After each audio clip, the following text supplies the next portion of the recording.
बायको काहीतरी मागतेय. नवरा मुद्दाम समजून न घेतल्यासारखं करतोय. पण या छोट्याशा गोष्टीतून एक गोड भांडण आणि प्रेमाची खरी बाजू समोर येणार आहे. नमस्कार मित्रांनो, स्वागत आहे तुमचं दिलकशीच्या आजच्या भाग 70 मध्ये. आजचा भाग आहे थोडा हलका फुलका, पण प्रत्येक मॅरिड कपलला रिलेट होणारा. कनक आणि ध्रुवचं हे गोड भांडण. मस्ती, लाड, रुसवे फुगवे आणि थोडासा ड्रामा. आणि या सगळ्यातून समोर येणार आहे नात्यातलं खरं प्रेम. ध्रुव, जरा ऐका ना, मी काय म्हणते. कनक लाडीवाळपणे म्हणाली. तसं ध्रुवने त्याची एक आयब्रो वर उचलत तिच्याकडे बघितलं. ते ते आपली सोनाली आहे ना? आपली सोनाली? तिला तिचं वाक्य पूर्णही करून न देता तो मध्येच म्हणाला.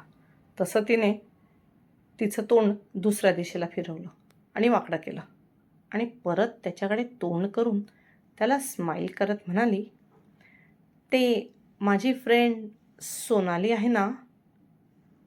हो, तिचं काय? त्याने पुन्हा तिचं वाक्य कापलं. तुम्ही पूर्ण ऐकणार आहात का माझी गोष्ट, की मध्ये मध्येच बोलणार आहात? आता ती थोडं चिडून म्हणाली. ओके, ऐकतोय बाई, ऐकतोय. सांग, तुझी मैत्रीण सोनालीचं काय? तिने मनातच डोळे फिरवले आणि पुन्हा लाडीवाळपणे त्याला म्हणाली, ते काय आहे ना, तो तुमचा मित्र आहे की नाही? तू एक काहीतरी निश्चित कर. माझा मित्र आहे की तुझी मैत्रीण आहे? तो म्हणाला. तशी ती आता वैतागली. जा बाबा, तुमच्याशी बोलून काहीच उपयोग नाही. तिने तोंड फिरवलं. तसं त्याने तिला इग्नोर करत त्याचे डोळे पुन्हा लॅपटॉपकडे वळवले. आज संडे असल्याने तो कनकला वेळ देण्यासाठी त्याचे सगळे कामं घरीच घेऊन बसला होता. त्याचा काहीच आवाज आला नाही ते बघून तिने पुन्हा त्याच्याकडे तोंड करून बघितलं. तर तो आता त्याच्या कामात मग्न झाला होता. काय माणूस आहे, बायको रुसली म्हटल्यावर तिला मनवायचं सोडून हा रोबोट पुन्हा कामाला लागला. ती मनातच त्याच्या नावाने बडबडली, पण अडला हरी म्हणत ती पुन्हा त्याच्या बाजूला जाऊन बसली. अहो, ऐका ना. कनकचा एवढा प्रेमाचा आवाज ध्रुवच्या डोक्यात धोक्याची घंटा वाजवून गेला आणि मग त्याने त्याचं काम बंद करत थोडं ताठ होऊन बसत तिच्याकडे बघितलं. हे बघा, आपलं लग्न झालंय की नाही? आता मात्र त्याने तिला उत्तर न देता त्याची मान फक्त गदागदा होकारात हलवली. मग तुम्ही लग्नाच्या पहिले जास्त आनंदी होता की नंतर? आता मात्र त्याने चेहऱ्यावर विचित्र एक्सप्रेशन देऊन तिच्याकडे बघितलं. ती त्याच्या उत्तराकडे मोठ्या आशेने बघत होती. मग त्याने पहिले त्याची मान होकारात हलवली आणि मग नकारात हलवली. शी बाबा, हे काय उत्तर देत आहात? सांगा ना. ध्रुव, हिला खरं बोलला तरी तू मरणार आणि खोटं बोलला तरी मरणार. आता देवच तुझं रक्षण करू. तो मनातल्या मनात बडबडला. तेच त्याचा मोबाईल वाजला आणि त्याने सुटकेचा निश्वास सोडला. तिला 1 मिनिट खुणावत त्याने तो फोन कानाला लावला. तेजाचा फोन होता. कधी नव्हे तर त्याने आज तेजाला मनातून 100 वेळा तरी धन्यवाद दिले असतील. जिथे 5 मिनिटाचंच काम होतं तिथे मुद्दाम रेंगाळत आज ध्रुवने 15 मिनिटं लावले. यांचा फोन सुरू झाला की हे काही माझी गोष्ट ऐकत नाही. मला काहीतरी वेगळं करावं लागेल, ज्यामुळे हे माझी गोष्ट ऐकतील. असं म्हणत तिने तिचा मोबाईल हातात घेतला आणि सोनालीला कॉल करून झालेल्या गोष्टी तिच्या कानावर घातली. अशी कशी ग तू? तुझ्या नवऱ्याकडून एवढंच काम नाही करून घेता येत तुला? अगं, तुला माहीत नाही, बाईच्या एका नजरेत एवढी ताकद असते की देव ऋषींची तपस्या सुद्धा ती भंग करू शकते. सोनालीने फोनवरून तिचं नसलेलं ज्ञान पाझरवलं. कोण देव ऋषी आणि कोणती बाई? सोनाली, तू काय बोलते आहे? तुला तरी समजतं आहे का? तेवढ्यात कनकची ट्यूब पेटली. एक मिनिट, तू विश्वामित्र ऋषी यांची गोष्ट करते आहे का? ज्यांची तपस्या मेनका नावाच्या अप्सरेने भंग केली होती. असं म्हणून कनकने तिचे दात दातावर घट्ट केले. आता जर सोनाली समोर असती तर कनकने नक्की तिला एखादा फटका लगावला असता. तुला समजलं ना मला काय म्हणायचं आहे ते? हे बघ, स्टोरीचं मिनिंग महत्त्वाचं असतं आणि या स्टोरीचं मॉरल हे आहे की तुझा नवरा तुझं ऐकत नाही. तिच्या या बोलण्यावर कनकने बिचारा चेहरा करून मान होकारात हलवली. अगं, त्या अप्सरेने सुद्धा थोडे लटके झटके मारले असतील ना, तसं काही करून बघ. आणि तुला कोणतं दुसऱ्या कोणासमोर करायचं आहे? तुझ्याच नवऱ्यासमोर करायचं आहे ना. इती सोनाली. तिच्या या बोलण्यावर आता कनक थोडी विचारात पडली. ध्रुव नुसता जवळ आल्याने तिचे सेन्स बंद पडत होते. त्यात तिने स्वतःहून पुढाकार घेतला आणि जर या नुसत्या विचारानेच तिच्या सर्व अंगावर काटा उभा राहिला. ए बाई, कुठे हरवली? मी सांगते तसं कर. नाही नाही, मी त्यांचा फोन झाला की बोलते त्यांच्याशी. शांततेत बसून बोललं तरी ते ऐकून घेतील. नाही तर मी त्यांच्या आवडीचं काहीतरी खायला बनवते. सोनाली बोलतच होती की कनकने तिला थांबवलं. तू काय खायला बनवते? तुझ्या नवऱ्याला तुलाच खायला जास्त आवडेल. पण तरी ठीक आहे, मला काय, माझं काम झाल्याशी मतलब. लक्षात ठेव, आज तुला तुझ्या नवऱ्याशी माझ्याबद्दल बोलायचं आहे. एवढं सांगून सोनालीने फोन ठेवला. तसा कनकने कानाचा फोन बाजूला करत एक वेळा त्या फोनकडे बघितलं आणि मग मागे फोनवर बोलणाऱ्या ध्रुवकडे बघत ती खाली किचनकडे निघून गेली. अरे वा, आज तर जेवणाचा खूप छान वास येतो आहे.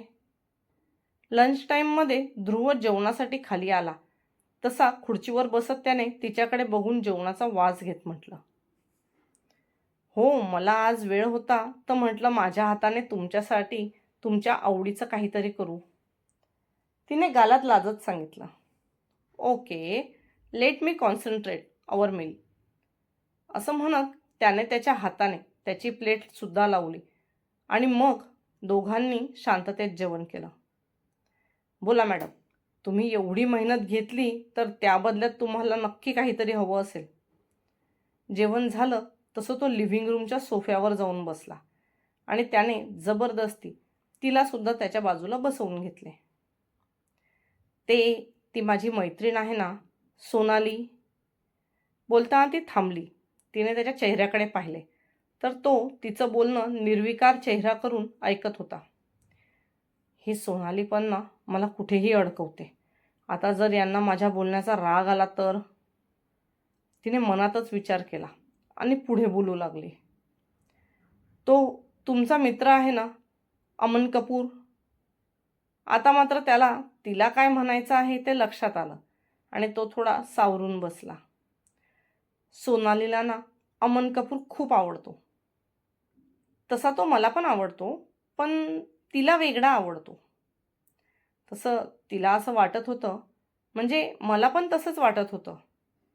ते तुम्ही म्हणजे मी काय सांगते ते ते आज उद्या मी सोनालीशी. यार तुम्ही समजून घ्या ना मला काय सांगायचे आहे ते. तिचा उडालेला गोंधळ बघून तो मनातच हसला, कारण तोंडावर हसू शकत नव्हता. मला नाही कळलं तुला काय सांगायचं आहे, कारण अमन कपूर एक सुपरस्टार आहे, त्यामुळे तो बऱ्याच मुलींची आवड असणं हे साहजिक आहे. तो बोलला तसं तिने अजून त्यावर विचार करायला सुरुवात केली. ध्रुव, तो इतरांना आवडणं आणि तिला आवडणं यात फरक आहे. आणि तो फरक काय आहे? त्याने पण येड्याचं मत घेतलं. अहो, ती त्याला लाईक करते. हळूहळू आता कनक वैतागत होती. ठीक आहे ना, लाईक करते, मग त्यात एवढं काय? आणि तो तिचं वैतागणं फुल एन्जॉय करत होता.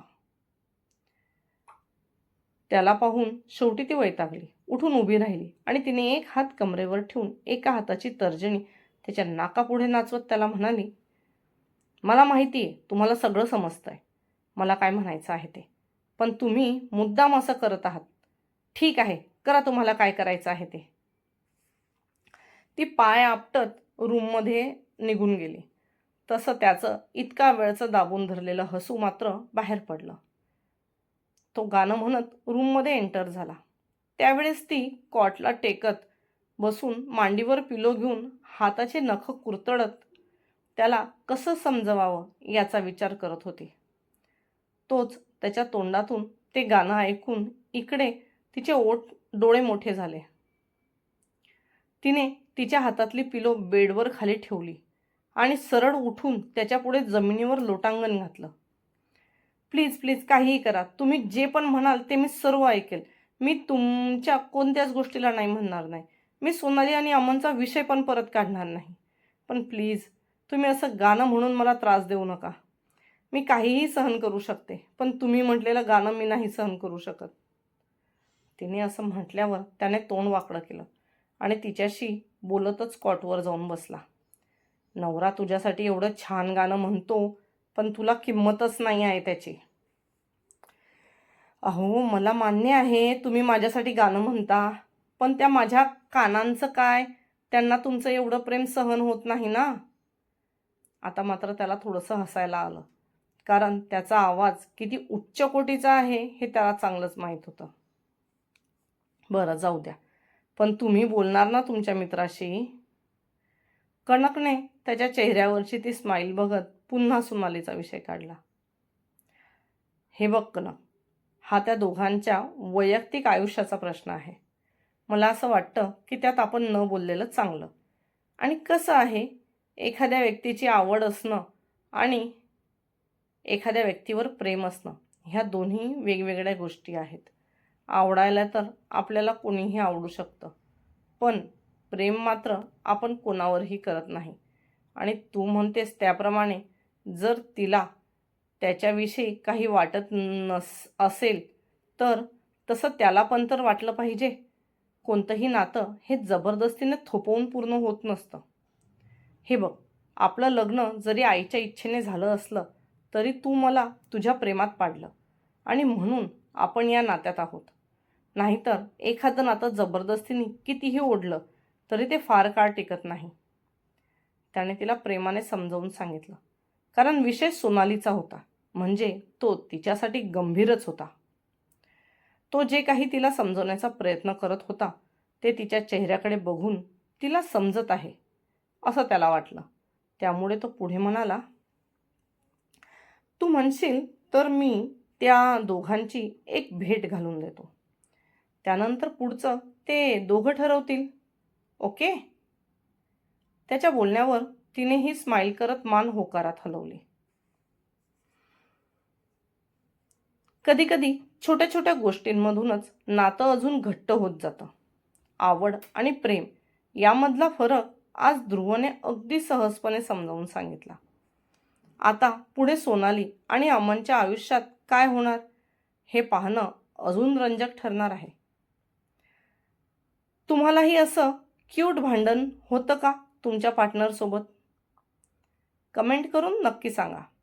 व्हिडिओ आवडला असेल तर लाईक करा, चॅनलला सबस्क्राईब करा आणि दिलकशीच्या पुढच्या भागासाठी तयार राहा.